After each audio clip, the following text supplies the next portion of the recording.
நம்ம இன்னைக்கு protein rich salmon fish gravy தான் பண்ண போகிறோம். இந்த ஃபிஷ் ப்ரோட்டீன் லெவலில் ரிச், அதே மாதிரி காஸ்ட்லேயுமே ரொம்ப ரிச் தான். 340 கிராமே 20 ரியாலாம். நான் இது எப்போவுமே வாங்குறதில்ல, அடிக்கடிலாம் வாங்கி யூஸ் பண்ணுறதில்ல. எப்போவாவது ஒரு நாள் ஓகே ட்ரை பண்ணி பார்க்கலாமேன்னு சொல்லி தான் இன்றைக்கி தான் ஃபஸ்ட் டைம் வாங்கியிருக்கேன். இந்த ஃபிஷ் கிரேவி என்னோடய ஸ்டைலில் நான் எப்படி பண்ணேங்கிறது தான் இந்த வீடியோவில் காமிச்சிருக்கேன். இது ஒரு நல்ல டயட் ஃபுட் கூட.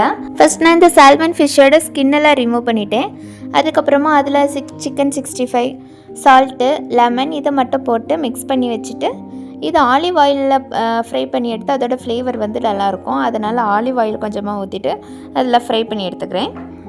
இதை நம்ம இந்த மாதிரி ஃப்ரை மட்டும் பண்ணி சாப்பிட்டு பார்த்தாலே அதோட டேஸ்ட்டு கூட நல்லாவே தான் இருக்குது.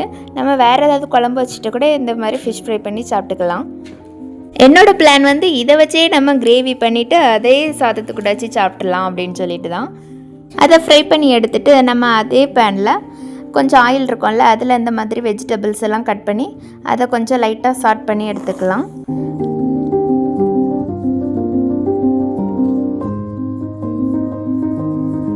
நம்ம ஃப்ரை பண்ணி வச்சுருந்த ஃபிஷ்ஷை என் பையன் சும்மாவே சாப்பிட ஆரம்பிச்சிட்டான்.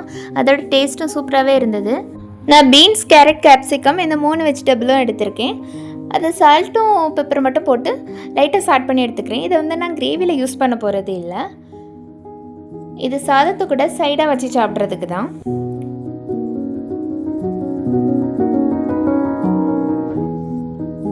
இப்போ வெஜிடபிள்ஸ் எடுத்துகிட்டு அதே பேனில் பட்டர் சேர்த்துக்கலாம். இப்போ நம்ம குட்டி குட்டியாக வெட்டி வச்சுருக்க கார்லிக்கை சேர்த்துக்கலாம். அது நல்லா வதங்கினதுக்கப்புறமா அதே மாதிரி குட்டி குட்டியாக வெட்டி வச்சுருக்க ஆனியனையும் சேர்த்துக்கலாம். அதுவும் நல்லா வதங்கட்டும். நெக்ஸ்ட்டு நம்ம அரைச்சி வச்சுருந்த தக்காளி பேஸ்ட்டை சேர்த்துக்கலாம்.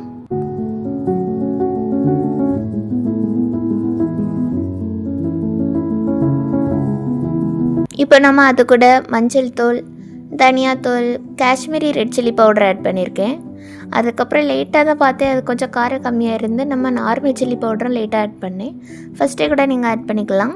அதுக்கப்புறமா சோயா சாஸ், டொமேட்டோ சாஸ் இது எல்லாமே சேர்த்து நல்லா வதக்கி விட்டுட்டு கொஞ்சமாக தண்ணி சேர்த்து கிரேவி கன்சிஸ்டன்சியில் நம்ம வச்சுக்கணும்.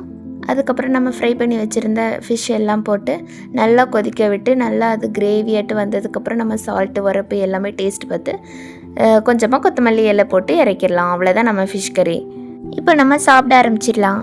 ஒரு பிளேட்டில் கொஞ்சமாக ஒரு சின்ன பவுலில் நம்ம ரைஸ் எடுத்துக்கலாம். அப்புறம் நம்ம சாட் பண்ணி வச்சுருந்த வெஜிடபிள்ஸு, அப்புறம் ஃப்ரூட்ஸுக்கு நான் ஆரஞ்சு எடுத்திருக்கேன். அப்புறமா நம்ம ரெடி பண்ணி வச்சுருந்த குழம்பு.